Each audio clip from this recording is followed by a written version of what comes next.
Assalamualaikum warahmatullahi wabarakatuh. Sudah menjadi sunatullah bahwa segala sesuatu dalam kehidupan ini selalu berpasangan. Ada hal yang baik dan ada pula hal yang buruk yang terjadi. Ada orang-orang yang hidupnya selalu diliputi dengan keberkahan dan kasih sayang Allah. Namun di sisi lain, ada orang-orang yang selalu hidup dalam kemurkaan dan dibenci oleh Allah. Kebencian Allah pada dasarnya disebabkan oleh perilaku mereka sendiri. 6 golongan yang dibenci oleh Allah Subhanahu wa Ta'ala yang pertama adalah orang yang tamak. Tamak merupakan salah satu sikap yang rakus yang sangat dilarang dalam ajaran Islam. Karena sifat tamak akan memberi dampak buruk bagi diri sendiri maupun orang lain. Tamak juga merupakan salah satu penyakit hati. Adapun yang menggoda seseorang untuk berbuat tamak, bisa karena harta dan kekuasaan. Tamak bisa berupa rakus terhadap harta, jabatan, kedudukan yang dapat merusak agama, karena tidak secara sadar orang-orang seperti itu akan suka menebar kebohongan. Berbuat keji, menghalalkan segala macam cara agar keinginannya tercapai.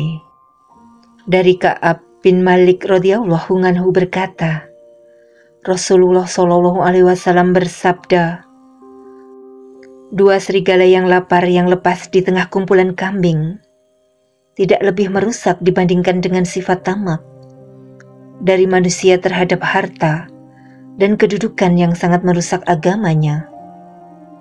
Kemudian golongan yang kedua yang dibenci oleh Allah, yaitu menghina orang lain. Menghina orang lain adalah sebuah perbuatan tercela dan Allah tidak menyukai hal tersebut. Karena orang yang suka menghina dan mencaci maki orang lain adalah mereka yang bersikap sombong. Selain itu, menghina adalah perbuatan yang dapat menyakiti hati orang lain. Bahkan terdapat salah satu ayat dalam Al-Quran yang mempertegas bahwa Allah Subhanahu wa Ta'ala membenci orang yang suka menghina orang lain. Hai orang-orang yang beriman, janganlah kumpulan orang laki-laki merendahkan kumpulan yang lain.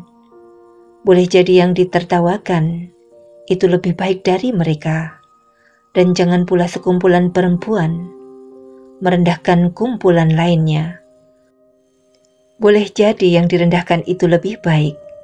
Al-Quran Surat Al-Hujurat ayat 11. Kemudian golongan yang ketiga yang dibenci oleh Allah Subhanahu wa Ta'ala, yaitu mengambil hak orang lain. Islam melarang memakan hak orang lain tanpa ridhonya. Rasulullah Shallallahu alaihi wasallam bersabda, barang siapa mengambil sejengkal tanah bumi yang bukan haknya, niscaya ditenggelamkan ia pada hari kiamat sampai dalam 7 lapis bumi.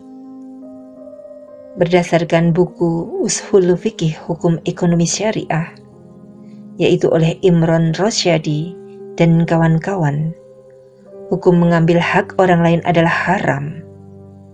Allah Subhanahu wa Ta'ala berfirman, yaitu dalam surat An-Nisa ayat 29, wahai orang-orang yang beriman, janganlah kamu saling memakan harta sesamamu dengan jalan yang batil.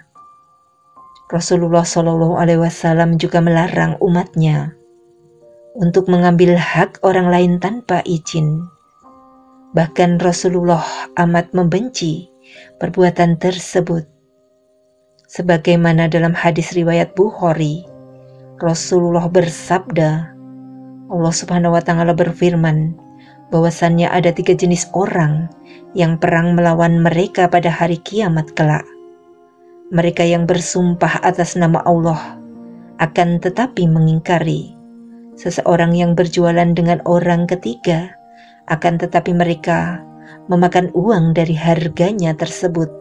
Serta seseorang yang memperkerjakan kemudian ia tidak membayarkan upahnya. Kemudian golongan yang keempat yang dibenci oleh Allah Subhanahu wa Ta'ala adalah duniawi. Rasulullah pernah mengatakan bahwa suatu saat nanti akan datang suatu zaman di mana perhatian manusia hanya tertuju pada urusan perut dan kehormatan. Orientasi mereka pada kebendaan atau materi semata-mata. Yang hak dikatakan batil, yang haram dikatakan halal, yang benar dikatakan salah, dan yang salah dibenarkan.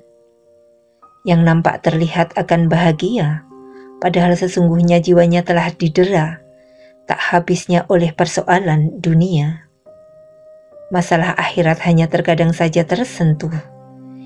Ingat akhirat ketika datang musibah, namun setelah itu menjauh, bahkan tak menghiraukannya lagi. Kemudian golongan yang kelima yang dibenci oleh Allah Subhanahu wa Ta'ala, yaitu bodoh dalam urusan agama. Sekarang banyak yang lalai untuk mencari bekal di akhirat, selalu mengutamakan pekerjaan yang tak ada habisnya. Rasulullah SAW bersabda, Allah sangat membenci orang ja'zari, zawaz, suka teriak di pasar, bangkai di malam hari, keledai di siang hari, pintar masalah dunia, dan bodoh masalah akhirat. Karena itu orang yang bodoh adalah orang yang tidak taat dalam menjalankan perintah Allah Subhanahu wa Ta'ala dan Rasul-Nya.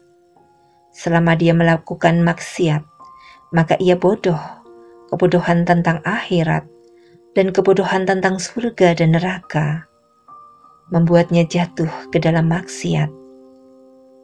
Kemudian golongan yang keenam yang dibenci oleh Allah Subhanahu wa Ta'ala, yaitu lalai dalam urusan agama. Allah Subhanahu wa Ta'ala berfirman, yaitu dalam Al-Quran, surat Al-Munafiqun ayat 9, Hai orang-orang beriman, janganlah hartamu dan anak-anakmu melalaikan kamu dari mengingat Allah. Barang siapa yang berbuat demikian, maka mereka itulah orang-orang yang merugi. Pada ayat ini Allah mengingatkan orang-orang beriman agar kesibukan mengurus harta dan memperhatikan urusan anak tidak menghalangi ibadah kepada Allah. Wahai orang-orang yang beriman, dimanapun berada, janganlah harta bendamu yang kamu cari dan anak-anakmu yang kamu sayangi melalaikan kamu dari mengingat Allah, yakni sholat 5 waktu dan aturan-aturan Allah tentang bekerja, bermasyarakat dan bernegara.